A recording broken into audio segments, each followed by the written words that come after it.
ambalo limetukusanya wengi leo hii hapa, tukio la azawaji, tukio la ndoa. Ayuha nas, lazima tufahamu ya kwamba azawaju ni'ma min indillahi jalla wa ala. Ndoa ni neema kutoka kwa Allah subhanahu wa ta'ala. Katika jumla ya neema za Allah subhanahu wa ta'ala ambazo amewaneemesha waja wake ni neema ya azawaji, ni neema ya ndoa. Kwa hivyo wewe ambaye Allah subhanahu wa ta'ala amekuwafikisha kuipata neema hii, watakikana kumshukuru Allah subhanahu wa ta'ala katika neema hii.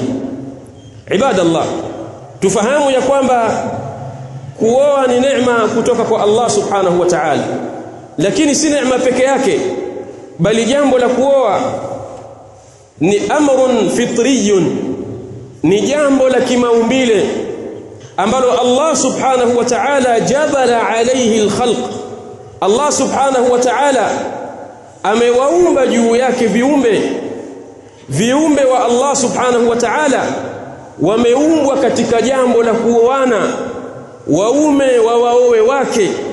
Hayo ni maumbile ambayo Allah subhanahu wa ta'ala amemuumbia mwanadamu.